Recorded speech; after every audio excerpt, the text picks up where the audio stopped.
para conversar con Carlos Enrique tenemos el lujo de tener una presentadora de excepción, Mabel Lara, la periodista querida por toda Colombia y que además muy pronto será autora de Planeta. Los dejo entonces con Mabel y Carlos Enrique y muchísimas gracias nuevamente y bienvenidos. Gracias, Mabel, gracias. Gracias. Yo quiero decir sin presiones, por favor, sin presiones a propósito del libro.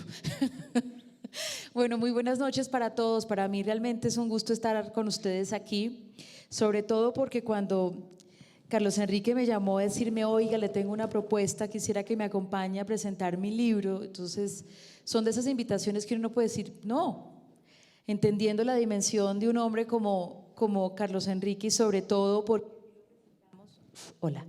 porque aquí lo presentamos como un empresario, pero yo creo que es un humanista que se dedicó a generar, pues sí, capital, y ya nos va a hablar sobre eso, pero sobre todo a coordinar sueños. Lo llamativo de este título de este libro es que él desde hace algún tiempo se declaró ante el país un coordinador de sueños, de ayudar a otros a que cumplan con su propósito. Y tal vez si me preguntan qué es lo que más le gusta de todo este texto, me lo leí todo, página a página, escribiendo, reescribiendo, es que esta empresa tiene un propósito porque tiene un liderazgo claro. Mi primera pregunta, y de antemano gracias por invitarme a esta conversación, es, usted ya ha escrito varios libros, ¿por qué este? Bueno, Mabel, primero muchas gracias por aceptar esta invitación, es un honor y un placer tenerte aquí. Eduardo Álvarez me hizo la misma pregunta anoche y yo le contesté un poco, y así lo transcribió, en cambio quedé un poco pálido, que me pasaba como al gamín que le daban ganas, que le volvieron a dar ganas de ir a Miami. Todos los años le daban ganas de ir a Miami, entonces a mí todos los años me dan ganas de escribir el libro y como que no lograba, y como que no arrancaba. Y un día me llamó Mónica Laverde de Planeta y me dijo, bueno, quiero escribir ese libro. Y dije, pero escribamos este otro. Y dice, no, sobre usted. Y dije, no, sobre Alquería. Bueno, entonces, y cuando se pone fechas, finalmente las fechas son, en cualquier proyecto, son críticas, porque sabe que tiene que cumplirlas y tiene que clavarse para hacerlas. Entonces, pues, pero tenía muchas notas al respecto de muchas cosas que había hecho. Inclusive logré en algún momento, estaba pidiéndole a Marta en Alquería que recuperáramos el archivo de más de 20 años para poder hacer las cifras un poco más profundas.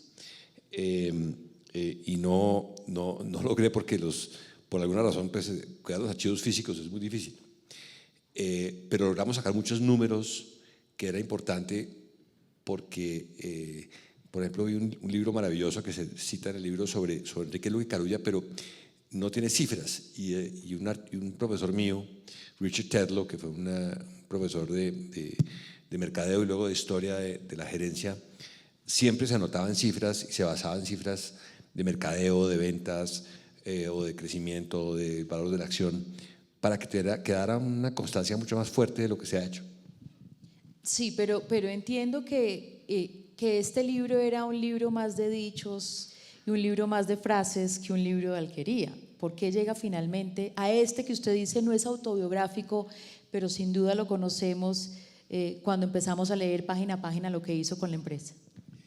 Bueno, pues sí, no logré convencer a la editora de que hiciéramos un libro sobre dichos populares, pero queda para el siguiente, si logramos pues en un tiempo hacerlo, porque ya me aparecieron otras ideas, porque cuando uno arranca no debe parar. Eso es como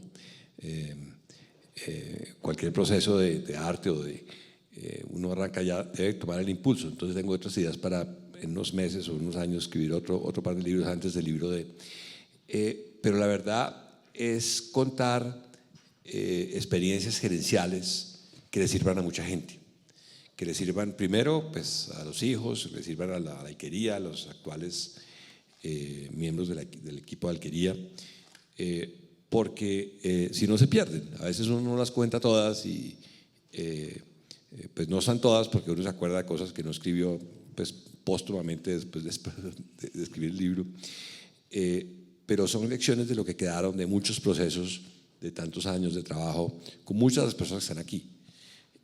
Entonces, pues, esas lecciones creo que vale la pena Aquí está Carlos Dávila, que es un historiador de empresarios de Colombia, creo que es el historiador más importante de empresas en Colombia, profesor de Mérito de los Andes, que sabe lo que es eso, y pues he tratado de leer lo que él ha hecho, así como lo que escribió Manuel hace muchos años, Manuel Rodríguez, en Empresarios en Colombia.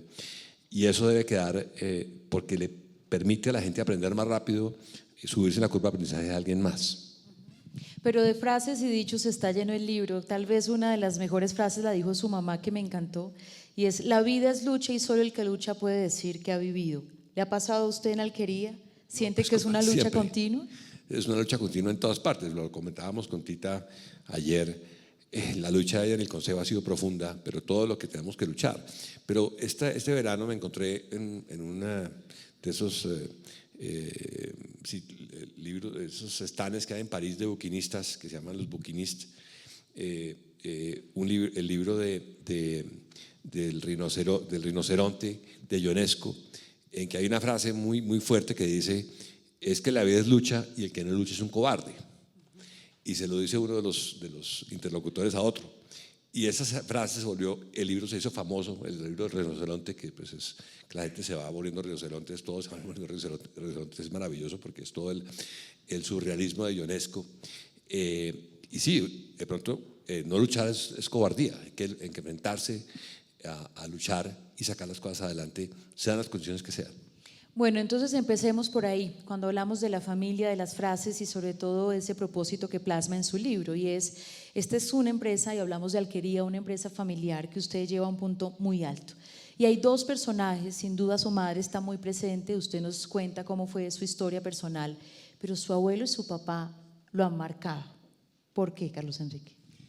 Bueno, pues yo veía, pues uno cuando está chiquito, las personas se ven de 2 o 3 metros. O de 4 o 5 metros, porque uno tiene pues 80 centímetros o 90 centímetros, y pues se ve el doble de uno, pues, entonces es muy grande.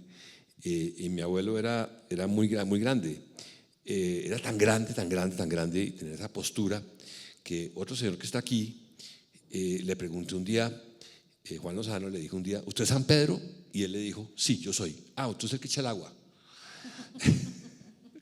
Entonces era pues una persona, una figura muy, muy grande, con el pelo blanco, y se hacía sentir unos ojos verdes muy fuertes, pero tenía ese cariño con la gente muy, muy profundo. Esas personas que los llegaban a ver, era muy duro con sus correligionarios, sus médicos, muy, muy estricto con muchas personas, incluida su propia familia, pero con esas personas de la gente de la finca, sus pacientes, cómo los atendía, cómo los miraba. Y uno se acuerda de eso y pues le queda a uno en el espíritu, ¿no? Y cuando vio que yo me interesaba tanto en la Cruz Roja, pues me nombró presidente de la Cruz Roja a los 9 años, a los 10 años. Yo quedé como: bueno, ¿yo qué hago con esta cosa? Pues lo que hacía era recoger plata para la Cruz Roja todos los años en el Día de la Banderita, que era muy divertido. Pero tenía ese como fragor de esa calidad humana de llegar a sus pacientes y sacarlos adelante. Y ese ejemplo de toda la vida de niños, de ver esa cantidad de campesinos haciendo cola en la alquería, la vieja alquería o en la planta, es uno que lo marca uno, porque uno ese maletín lleno de cosas, y uno miraba pues de chiquito, de 5 o 6 años, y que era que yo decía: no, pues este señor va a durar toda la vida, porque los médicos, como se pueden curar a ellos mismos, no se mueren. Bueno, y nos cuenta detalles del perfil de su abuelo y de su papá y de su familia, pero metiéndonos en esos entresijos de esa historia familiar, ¿por qué Alquería y por qué la mística del servicio? Porque uno podría pensar una empresa familiar para generar riqueza, punto, pero no fue así en su familia. Pues sí, papá, por ejemplo, cuando pues no le gustaban los carros caros, porque decía: esto pues, se mete entre los potreros a buscar las vacas, y le gustaban los camperos. Y creo que lo menciono en el libro, que decía: yo prefiero, mis amigos, hay unos amigos míos que tienen carros carísimos, yo prefiero tener una iglesia.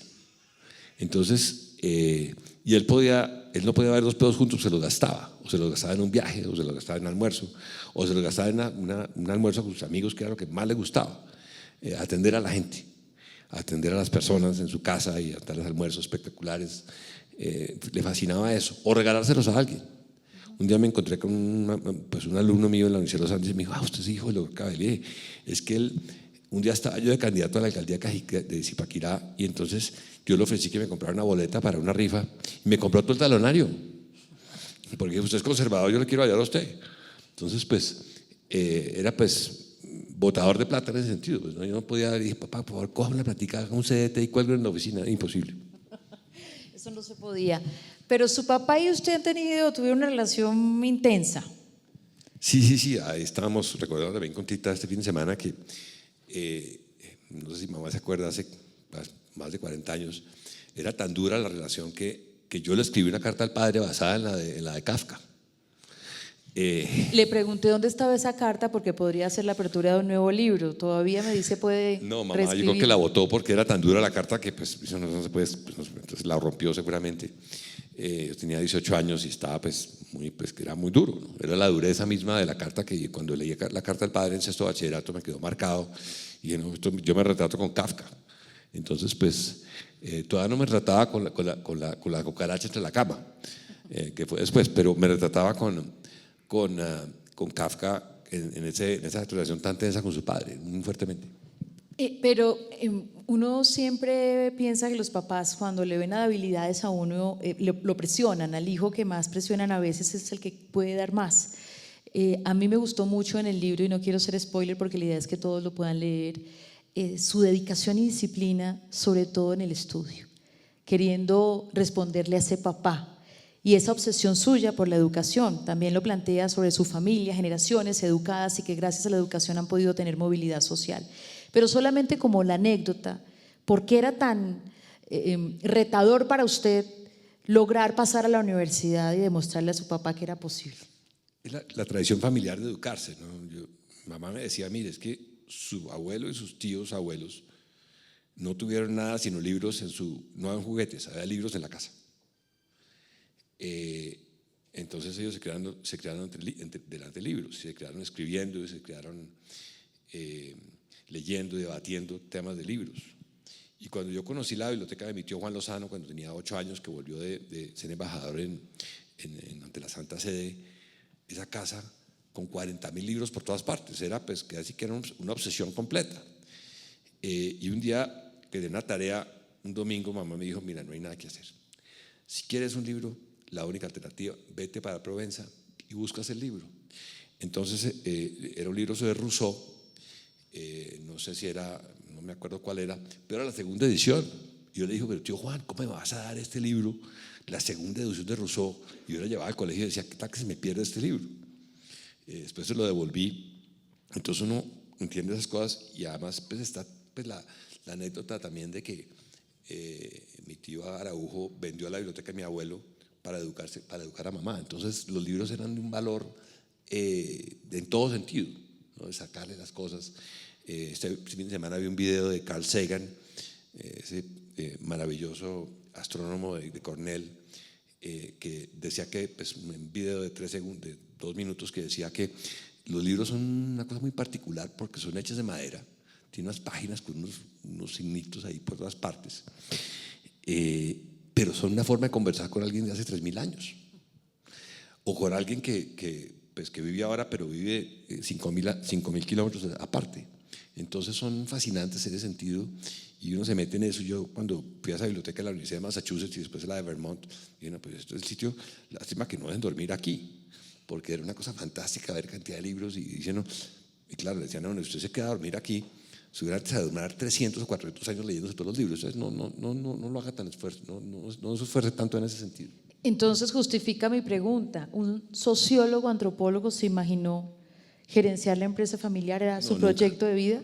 Absolutamente nunca. Yo detestaba, yo no quería estar en empresas, yo quería estar en el gobierno prestando un servicio público, haciendo lo que pues ha hecho mis padres o mis abuelos en otros aspectos, pero nunca me imaginé en empresa. Yo no quería, nunca tomé un curso de nada, no sabía contar, no sabía un balance, no sabía nada. Entonces no, para mí fue pues un rescate de la vida después de la fuga de Pablo Escobar en el 92 en el Ministerio de Justicia. ¿Para dónde me voy? Pues para la casa, pues no tengo mucho más que hacer, no hay posibilidad de hacer nada más. Sí, pero político sigue siendo. Pues lo que pasa es que la política es una enfermedad crónica. ¿O no, Tita? Es una enfermedad crónica que pues es como, pues tantas cosas crónicas que hay que le quedan a uno pues de alguna u otra manera uno sigue y tiene un entendimiento del proceso y eso ha sido muy valioso. Por ejemplo, haber sido concejal de un municipio como Cajicá durante 6 años o 7 años fue de las experiencias más importantes que he podido tener en mi vida, porque uno interactúa con las personas que de otra manera no interactúa, y personas que son muy diversas, unas a favor, otras en contra, y tiene unos debates profundos y se reúne con ellas, y es una experiencia profundamente educativa desde el punto de vista humano. Sí, y allí pues sí, usted sabe que nos une el galanismo y su vocación también de servicio desde allí. Yo quiero empezar porque sobre todo Coordinando Sueños es, como usted lo plantea y en el prólogo se cita, es un libro que se espera desde el liderazgo que usted ha ejercido que inspire a otros, o al menos que se conozca cómo ha llegado a ser Alquería lo que es el día de hoy. Pero siempre una y otra vez en las páginas de este texto aparece una empresa con propósito. ¿Cuál? Bueno, pues es que cuando uno mira,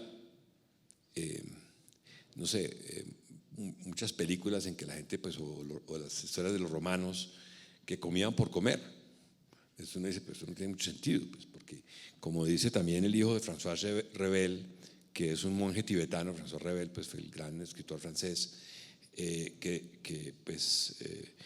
tuvo un hijo que fue doctorado creo que era en biología, y dice un día, mira, esto no me interesa, me voy a volver monje tibetano. Y el hijo de François Rebel dice, y además ha sido calificado como la persona más feliz del mundo, en una escala que hay para ver la felicidad de la gente. Dice, mire, después de la segunda tajada de ponqué de chocolate, ya tampoco sabe tan bien. Entonces es mejor dedicarse a otras cosas. Entonces, pues eso es parte del propósito de hacer algo más que sea simplemente, entre comillas, pues yo no le, pues sí, es cobrar un balance, pero pues no, tal vez el ejemplo de mi padre es el gastador, y hacerle regalar las cosas y regalarlas, y ayudarle a la gente. Me acuerdo un día me dijo, no, es que viera, pasó un camión y se llevó al papá de unos niños, y esa señora se quedó con 6 niños. Pues yo fui y les compré 2 mercados y les compré los muebles de la casa, porque no resistí la angustia de ver que esa gente se había quedado sin nada. Entonces, pues el dinero sirve para algo, sirve para comprar cosas. Y el estilo de liderazgo tiene 3 pilares, y sobre todo de Alquería, que cuando lo leí dije, tiene toda la razón: meritocracia, trato cercano, y me llamó mucho la atención, transparencia intelectual. ¿Eso qué tiene que ver con una empresa? Pues es la ética que debe prevalecer en cualquier momento. La transparencia se le nota a uno. Yo me acuerdo que la primera reunión política que tuve, que organicé, me pidieron en la Universidad de los Andes, Gabriel Murillo, hace 30 y pico de años, cuando Manuel me tenía de profesor allá, y dice, mire, llame al del nuevo liberalismo, porque aquí va a haber una reunión donde está. Viene Alberto Casas, pues viene Marisabel Rueda, pero ella lleva de muletilla a Alberto Casas. Nosotros invitamos a alguien del nuevo liberalismo, y del Partido Conservador no sé quién estaba, no recuerdo mucho. Bueno, no, estaban ellos, sí, del Partido Liberal, no sé si fue alguien. Era la campaña pues previa a la campaña de Virgilio Barco, y Marisabel Rueda dijo una cosa, dice, mire, a los votantes no nos puede engañar. Ellos saben exactamente cuándo usted está diciendo la verdad, cuándo no. Y eso es en general cierto para todas las personas. Uno sabe, después de conocer a una persona, cuándo una persona le dice a uno la verdad o no. O está siendo mañosa, o está siendo de alguna manera escondiendo las cosas. Y esa transparencia es muy crítica en cualquier relación. Y uno no se guarda cosas. Y si no, cuando se guarda, pregúntele a su marido o pregúntele a Tita si ella no saben cuándo uno se guarda una cosa. Eso siempre se sabe. Entonces, pues en las empresas es igual. Esa transparencia intelectual viene además de citar a las personas cuando uno dice que hay un ministro que tiene un problema, como hubo en el gobierno pasado, tal vez hay en este momento, que ha hecho un plagio. Lo primero que le hicieron a firmar a Pablo el día que fue a un colegio en Estados Unidos fue un código de honor. El primer evento que hicieron, un código de honor, que está además en todas las clases. el código de honor. Y la verdad, pues es lo que busca, pues este profesor Tetlow decía, es que yo además salí de una universidad que tiene como moto Veritas. Harvard dice Veritas, y Veritas es la verdad. Entonces, pues, claro, porque el conocimiento científico se basa en la verdad, y la ética se basa en la verdad, y se basa en darle crédito a las personas las cosas que hacen. Entonces, pues cuando alguien no presenta la nota de pie de página en una presentación al querido, digo, esta persona, ¿qué le pasó? ¿Está siendo mañosa? ¿Qué está haciendo? ¿Por qué no citó al autor? Pero eso se lo entiendo en un texto y en la academia, pero en una empresa. Pues es que también puede pasar. Pues lo que conté tal vez en el libro que algún gerente de una competencia importante nuestra me dijo, mire lo que me pasó con este gerente que nos falsificaba los informes de Nielsen. Porque es que, como dicen los franceses, pues en español no rima, pero uno empieza por un huevo, acaba por un toro. Que en francés dice, on commence par un œuf, on termine par un bœuf. Empieza robándose un huevo y termina llevándose el toro. Entonces, pues esos pequeños deslices van cogiendo línea y van basando a líneas rojas y van llevándolo a uno a sitios diferentes. Entonces, la línea tiene que estar en la transparencia total. Y hace una reflexión sobre lo que eso significa en el contexto colombiano, además, qué tan pertinente es. Carlos Enrique, usted habla de la ética, pero también habla de la estética de la personalidad. Explíqueme. Pues eso se lo leí a Juan Lozano, el hermano de mi abuelo, describiendo a su hermano, a mi abuelo, diciendo que mi abuelo cuidaba mucho la estética de la personalidad, es decir, con quién se mezclaba, qué conversaciones tenía, qué leía, qué pensaba, qué escribía. Y eso es un concepto que pues seguramente amerita para muchos elementos de trabajo o de investigación. ¿Cómo puede uno tener pues una estética de quién es uno como persona? Y pues la estética de la familia siempre ha existido. Pues uno crece con una pintora, pues la estética es permanente. Uno crece con una arquitecta y la estética siempre está en todas partes. Pero la estética de la personalidad entonces es cómo yo hago cosas que sean agradables para mí y para el resto de las personas desde el punto de vista de la cabeza. Claro, como antropólogo, ahorita me dice a veces que yo salgo vestido como un vendedor de alquería. Entonces digo, no, pues sí, verdaderamente tengo que cambiarme los pantalones o los zapatos, tenían 2 huecos. En esa parte de la estética me cuesta más trabajo porque cuando uno es antropólogo y ha dormido en el campo y ha dormido pues, en las carpas o pues con las comunidades indígenas, pues esas cosas no son tan importantes. Pero, ¿cómo piensa uno las cosas que uno dice si son parte de esa estética y que las cosas que uno escribe? Ahora sí explíqueme esa frase que el dinero no importa, que la plata no importa, y hace una compañía como esta y usted dice que depende. ¿Cómo la plata no va a importar para un coordinador de sueños, presidente, gerente? Pues por eso cuando leí la frase de Ben o Jerry, de Ben and Jerry's, que un par de hippies que conocí en Vermont, porque estaban como, ellos fundaron en el 77, 76, la heladería Ben and Jerry's, y pues lo que hacíamos los viernes por la noche, pues los nerdos, era bajar a comer helado. Los otros se quedaban en los bares hasta las 3 de la mañana. Nos comíamos un helado, nos volvíamos a la biblioteca. Y ahí estaban Ben Jerry's comiendo, pues era como un ícono de Vermont. Y eran un par de hippies ahí, pues haciendo helados, haciendo, pues han escrito todo tipo de libros y las cosas que hacían. Y Ben dice, cuando les compraron la compañía Unilever, esto es lo que le pasa a la gente cuando le importa un pito la plata, que le lleven cosas. Entonces, pues, sí, porque yo como antropólogo, pues no, el objetivo de ser antropólogo no es exactamente tener un cheque grande. Mamá decía, claro, tú vas a vivir a una cuadra de la universidad, ya en un edificito, con un vidrio lleno de libros, y pues, bueno, estarás bien en ese sentido. Y una vez me cogió el antropólogo Rangel Dolmatov y me pegó un regaño. Y ¿usted qué hace en la Universidad de Vermont? Esa universidad no es destacada en antropología. Va a ser otra mejor universidad porque usted va a pasar muchos trabajos en la vida. Le dije, pues bueno, entonces llegué a mi profesor y le dije, mire, no se preocupe, aquí lo vamos a sacar bien y lo vamos a sacar en una buena universidad de posgrado. Y efectivamente así fue Frank Sampson, que le llegué con esa nota después de que Rangel Dolmatov me cogió allá en Tenjo, en la casa de Pilar Moreno, y me pegó de regaño.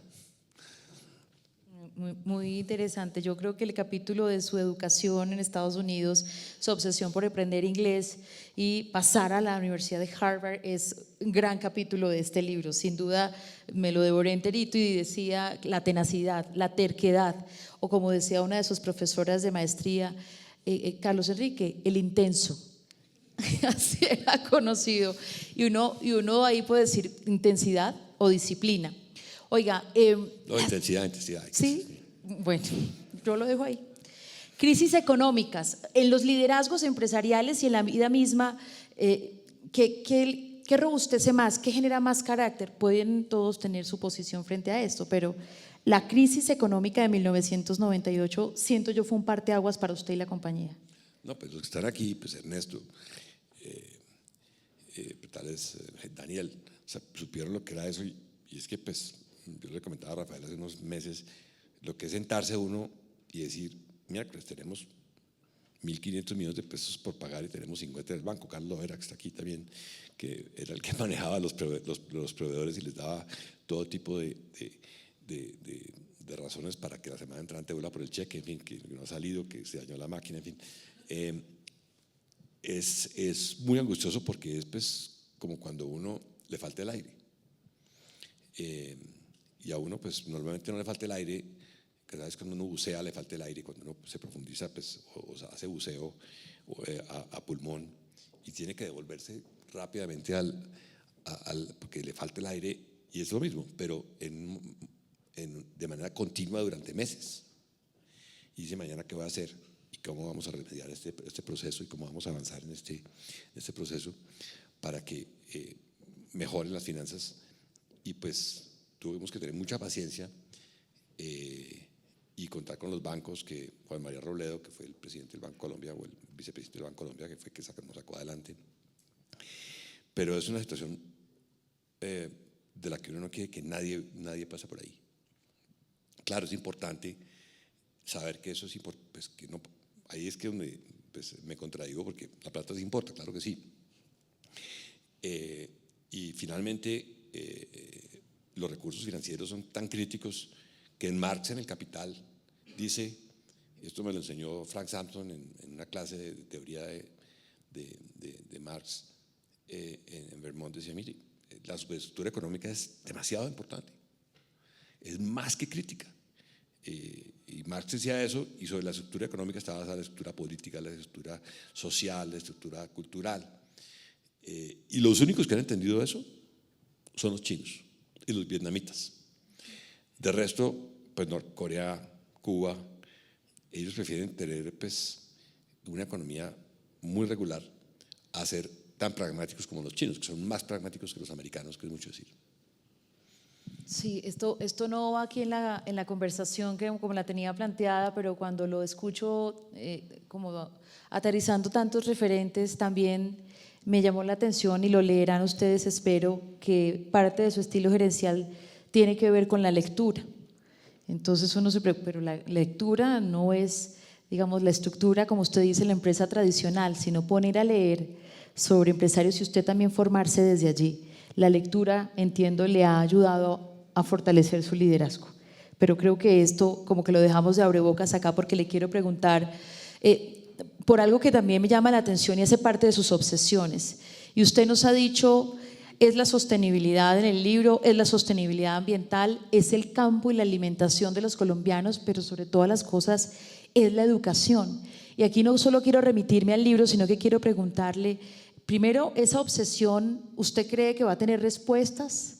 Usted es un analítico de lo que pasa con la educación pública en Colombia, pero lo hace además desde la formación de rectores. ¿Usted cree que eso se ha dado frutos? Pues tenemos aquí 3 o 4 ejemplos, no los quiero hacer parar, pero de rectores que han sido extraordinariamente exitosos. Empezaron colegios en C, colegios en B, y los llevan todos en A más en Cajica. ¿Pero por qué los rectores y no los estudiantes? Es de pronto lo que se llama la estrategia emergente. Uno se encuentra con cosas y dije, no sabía que era por aquí. Y nos encontramos con que aquí también está el coach nuestro, Darío, y Darío empezó a ver que trabajábamos con los rectores y no sé por qué razón, ya no acuerdo por qué razón empezamos a trabajar con los rectores, porque nos pareció, no sé si porque Carmen la conocí a papá desde que él había sido alcalde, y pues trabajamos con ellos, y al mismo tiempo lo que pasa en muchas cosas, en muchos procesos en la vida, que hay procesos paralelos. Alguien dice que a Keynes tuvo un mejor editor que un compañero suyo que escribía las mismas ideas, pero las sacó 6 meses más tarde. Entonces, nosotros al mismo tiempo, empezar esta educación, Alberto Espinosa había traído, y nos encontramos en Nueva York, en las escaleras del metro. Me dijo: no, estoy aquí en lo de East Harlem, montando el tema de rectores líderes que tienen aquí para llevarlo a empresas de educación. Y nosotros ya habíamos empezado en Cajicá. Y bueno, pues entonces vamos a ver si aprendemos. No, finalmente nunca aprendimos mucho de eso, pero se dieron en paralelo, y la verdad es que uno se pone a pensar. Aquí está Carolina Franco del Newman, uno de los mejores colegios de Colombia, y entiende que cuando hay, o está Edna Bonilla, que pues, es secretaria de Educación de Bogotá, dice: cuando hay un extraordinario colegio es porque hay un extraordinario rector. Pues este colegio es parte de ese proceso. El profe, que fue seguramente profesor de ustedes, Manuel o Julio, el fundador del colegio, antes de eso, hicieron ese colegio. Y eso da una fuerza de espíritu enorme para la continuidad. Por ejemplo, hay un colegio en Massachusetts que fue liderado por una colombiana caleña, que es Margarita Ovirne Curtis, que lo cogió un niño de 21 años, porque era un niño, recién graduado de Harvard, o de Princeton, no recuerdo de dónde, y lo nombraron profesor del colegio, rector del colegio a los 21 años, y el colegio se iba a quebrar, tenía 9 alumnos, y estuvo de profesor 60 años. Y Deerfield Academy es de los mejores colegios del mundo, es el 7º o 8º colegio de Estados Unidos, gracias a esa persona que lo sacó de la nada. El rector extraordinario que se dedicó 60 años a construir ese colegio con los pocos recursos que tenía, y fue creciendo hasta hacerlo lo que es hoy Deerfield Academy, que además, por ejemplo, fue el ejemplo de lo que es el colegio del SENA brasileño, que fuimos a ver con Piedad hace como 10 años en la Playa Tijuca en Brasil, que es uno de los mejores colegios de Brasil, de pronto el 5º o el 6º, pero es un colegio público, financiado por el SENA brasileño, las cámaras de comercio brasileños, donde hay 180 o 200 o 300 estudiantes de los 2 últimos años, pero hay 35.000 solicitudes al año para entrar 180. Entonces son lo mejor de lo mejor de lo mejor, y ellos lo hicieron en base a dos colegios. Fueron a visitar colegios en Cuba y fueron a Deerfield Academy, para dar un ejemplo. Pero entonces usted menciona los hormigas en los pantalones, y yo siento que es como la inquietud por la educación que todo el tiempo tiene, y por eso tantas iniciativas, y a ver si podemos sacar las hormigas de los pantalones, como dice usted. Si usted fuera ministro de Educación hoy en Colombia, si fuera Alejandro Gaviria, tuviera que dar ya el golpe de la reforma a la educación, usted que ha liderado este asunto, ¿qué toca hacer? Yo le pregunté eso el otro día en la reunión, y no estaba muy contento que se la preguntara, pero le dije: ¿cuánto vale un punto en el ICFES? Y él pues es matemático, es ingeniero, es Gaviria, el ministro. El ministro Gaviria, y yo creo que pues él piensa que quiere ser más humanista, un ministro humanista que un ministro contador, de cierta manera. Pues porque en últimas, cada punto, en el cuadro que está en el libro del cuadro de McKinsey, están pues es una curva completamente pues en diagonal, y casi que la educación en los países, excepto por ejemplo Emiratos Árabes, que gastan lo mismo que Finlandia, pero también tienen la misma educación de Colombia, que es ridículo, gana 5 veces más por profesor o por estudiante. Y la pregunta es si podemos tener outliers, pero outliers positivos. Emiratos Árabes es un outlier negativo, que pueda con los mismos recursos saltarse varios niveles y aparecer, pues de pronto no sé si parecido en el nivel de gasto en que estamos por estudiante o por profesor, parecer de pronto más no sé, a Estonia, pues no digo que a Finlandia, no digo que a Francia, apunta a hacer shortcuts, a atajos, y este que hemos encontrado creemos que es un atajo, que los rectores son extraordinarios y que su equipo de trabajo es extraordinario y que eso se filtre hacia los rectores que empiezan a subir sus niveles de compromiso. Como me decía un rector en una reunión que tuvimos hace un par de meses, un rector tal vez de Villeta, me decía, no, es que el nivel de los rectores el de los proveedores está subiendo en su compromiso. Entonces uno dice, bueno, otra cosa para medir, ¿cómo medimos el nivel del compromiso? Porque la educación en Colombia pues ha estado como dejada. Últimamente, pues yo creo que hace 20 años, cuando empezó Cecilia María, empezó a tener un desplazamiento importante. Cuando uno tiene ministro 8 años y ha tenido 100 años, 100 ministros, entonces pues el impacto es muy grande de normalizar ciertos elementos. Y logramos tener unos cubrimientos muy importantes en el sentido, estamos bastante cerquita de muchas cosas. Claro, está la brecha urbana y la brecha rural, que es enorme. Pero la brecha más grande es en calidad. Y en calidad, pues claro, somos el país entre los países más jóvenes y los países más pequeños en presupuestos, pues no tan pequeños en presupuesto. El gasto en Colombia es parecido al de Alemania o al de otros sitios respecto al PIB en educación. Pero, ¿cómo nos saltamos esos espacios encontrando vetas que nos permitan en tecnología organizativa, como son el trabajo con los rectores, subir los compromisos de los maestros y lograr que los maestros entreguen mucho más y que los estudiantes además los aprecien y empiecen a tener esa relación? Con Ana María, que es educadora, veíamos el otro día videos que pasan, como una maestra japonesa recibía a cada uno de sus niños con el saludo y lo recibía así, o lo recibía así, o lo recibía así. Entonces, pues, los niños entran pues, de los 3 años a su clase ya con una motivación porque tiene una relación muy especial con su maestro. Entonces, pues, eso es parte de lo que tenemos que hacer, pero hay que multiplicarlo por 250.000 maestros. Enorme reto. En una geografía pues, de millones de kilómetros cuadrados, en sitios dejados, en sitios donde no se les ha puesto cuidado, donde siempre, pues, y es un tema que tiene el ministro actual, que es que la ley de SGP pues, está mal financiada, el CSGP. Entonces, aquí está César, que fue secretario de Educación de Cundinamarca, y me dijo, no, es que se nos fue y nos quedamos sin plata, y ahora qué hacemos, y el gobernador me va a matar. Pero la verdad es que el problema está más adentro de lo que pensábamos, cuando lo mira uno desde el punto de vista de Alejandro Gaviria y del trabajo que hacemos con empresarios en educación. Yo sé que esta pregunta es medio simple, pero quiero que me la responda. ¿Educación para qué en Colombia? Pues, de pronto es una pregunta que hay que hacerse a Enrique Peñalosa, que me dio la respuesta hace muchos años. Me dijo, es que cuando uno aprende cosas, uno disfruta mucho más la vida. Entonces, pues claro, porque uno entiende las cosas que están pasando. Entiende como ciudadano. John Sudarsky, que le aprendí mucho. Que también creo que lo vi por allí llegando hace algún minuto.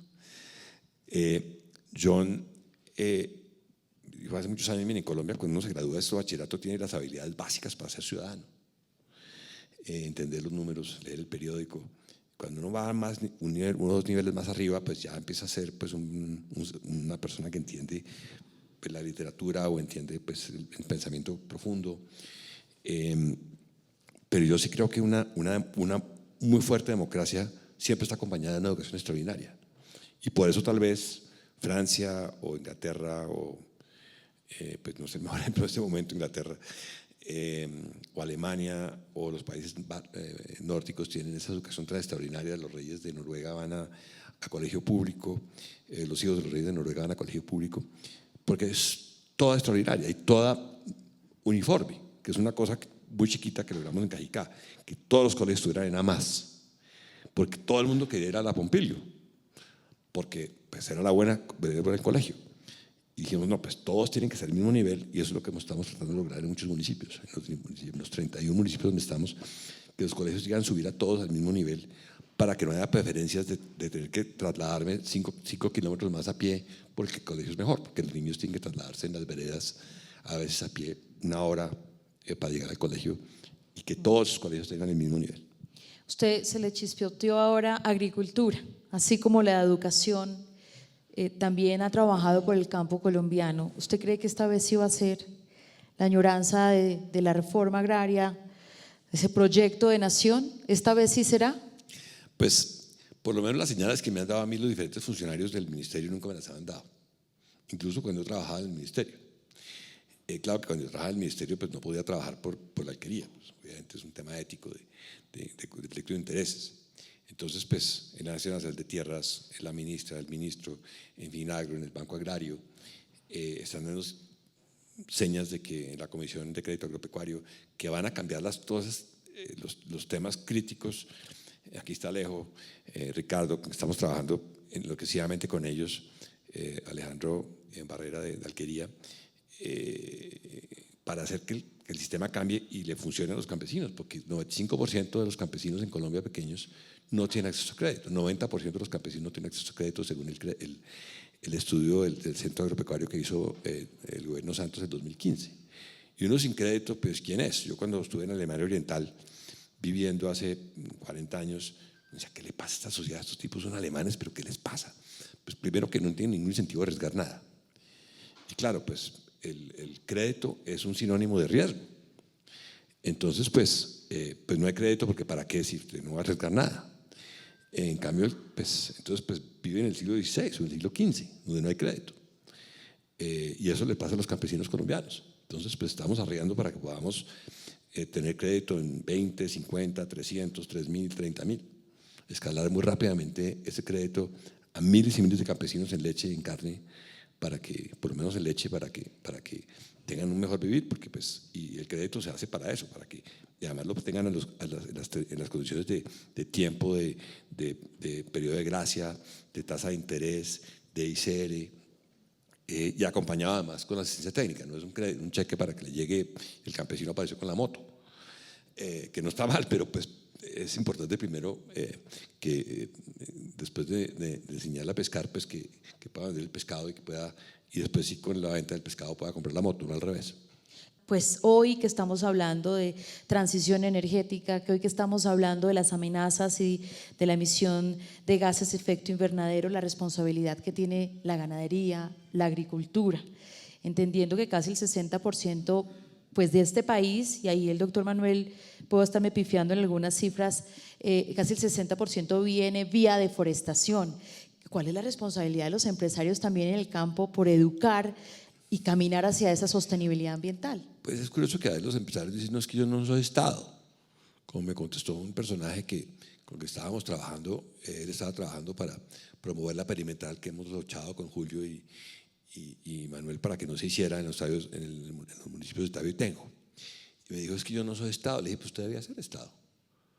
Y el otro día estuve con el obispo de Buenaventura, que estamos en la nueva junta de Abaco, de Asociación de Bancos de Alimentos, con Juan Carlos, que lo veo allá atrás, y me dijo, es que yo soy Estado, porque la iglesia es el Estado en todo el Pacífico colombiano, porque aquí no hay alcaldes, porque el alcalde pues a duras penas se paga el sueldo, y me dejó muy impresionado, y dije, pero qué bien, porque en algunas cosas uno tiene que ser Estado, no pretender ser Estado, sino trabajar como si fuera el Estado para apoyar al Estado en labores. Pues ¿qué responsabilidad tenemos nosotros sobre los campesinos? ¿Por qué? Eso no dice ninguna ley, pero éticamente sí la ley la dice, que tenemos que trabajar por el bienestar de nuestros campesinos para que les vaya bien. Y eso es basado pues, en casi un teorema de responsabilidad social que en Colombia del Alfredo Carvajal Sinisterra del año 65 o 64, que dijo, no puede haber una empresa sana en una sociedad que no sea sana. Muy buena frase además. Yo dejo este espacio y siendo muy juiciosa con los tiempos porque una de las palabras que se repite en su libro es la serendipia. Y veo aquí mucha gente que está en los agradecimientos del libro, gente que estaba en el momento adecuado, en el lugar adecuado y que se encontraron para hacer grandes proyectos y coordinar sueños. Yo podría mencionar muchos de los que están aquí. ¿Quién le faltó? ¿En la serendipia? Claro. Bueno, pues no sé si por ejemplo, haber tenido una conversación con Steve Jobs o transversalmente en el tiempo con Edison, o con Giros sin tornillos, que era mi héroe de la infancia, porque producía esas bicicletas con pies, en vez de tener ruedas tenían pies, completamente antilógico, pero pues creo que eso es encontrar esos personajes con esa creatividad y que lograron aterrizarla, porque el tema también es no botar lobos al aire, sino aterrizarlos. Y aterrizarlos eventualmente, comercialmente, pues cuando uno mira, pues con Edison, que es la compañía de electricidad de pues, buena parte de Estados Unidos, pues la fundó él pues hace 100 y pico de años. Entonces, pues no porque sea la compañía, sino porque fue la persona que fue y que tenía esa creatividad, fue el primer gran inventor del siglo XIX, pues los grandes inventores del siglo XIX, obviamente fue el siglo de las luces, y hubo tantos conocimientos traídos a la mesa de tantos países. Fue muy impresionante la cantidad de cosas que hizo, pero él decía una cosa muy cierta, que es que no es que las cosas fallen, sino que encontró 9.999 formas de que eso no funcionara y una forma en que sí funcionara. Dice José Alejandro Cortés, este libro ameno y detallado es un documento que en mi opinión sirve como ejemplo de un caso exitoso de los que se estudian en la Facultad de Administración de Empresas de la Universidad de Harvard. ¿Usted piensa lo mismo? Y no quiero que sea modesto. ¿Siente que...? Pues uno siempre, pues como dice, si no tiene aspiraciones, entonces pues no llega a ninguna parte. Entonces la cambio, ¿lo logró? No, ahora que ya publicamos este libro, debo convencer a Mariana y a Planeta de que me dejen llamar a Harvard Business Review para ver si les interesa de que lo traduzcamos, para ver si ellos lo publican. No sé, Planeta, qué opinará del tema, de pronto no les gusta, pero Mariana me dice que sí, entonces está perfecto. Visto ya. bueno. Por favor, Daniel, toma nota. No sé si iba a decir algo más, ¿no? ¿Está bien? Dale a nuestro abogado para que quede en el... Entendiendo que este libro es sobre todo un ejemplo de liderazgo, pues, ¿qué recomendaciones podría usted entregarle a aquellos que emprenden, a aquellos que sienten que ese no era el camino que querían escoger y les tocó, o aquellos que en este momento están dudando de si deben seguir o no con sus empresas en un contexto complejo en Colombia? Pues, digamos que hay una frase de Henry Ford que es muy diciente, que decía, mire, si usted cree que puede o cree que no puede, de todas maneras va a tener razón. Entonces, pues viene el tema de ser uno verdaderamente terco y decir, ¿puedo con esto o no puedo? Pues H.K. Rowling, la escritora de Harry Potter, 26 editores le dijeron que no y el 27º le dijo que sí. Entonces, pues el señor, creo que era Huizinga, que inventó los airbags de los carros en los años 60. Duró 15 años visitando a los directores de los carros hasta que alguien le dijo, bueno, de pronto usted tiene razón, ensayémoslo.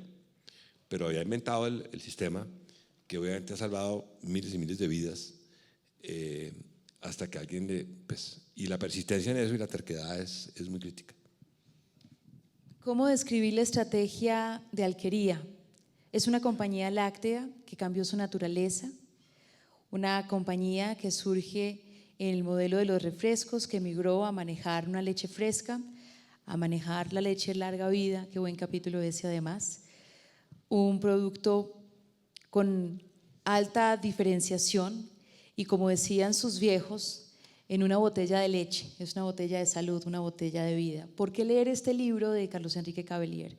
Porque es el texto y el testimonio de un humanista que decidió hacer empresa en un país como el nuestro y no se dedicó solo a contar los números, sino a contar los sueños de quienes le acompañan, y desde la mística familiar ha hecho un ejercicio inspirador. Gracias por invitarme a presentar su libro, Carlos Enrique. El placer ha sido mío. Muchas gracias. Gracias por acompañarnos.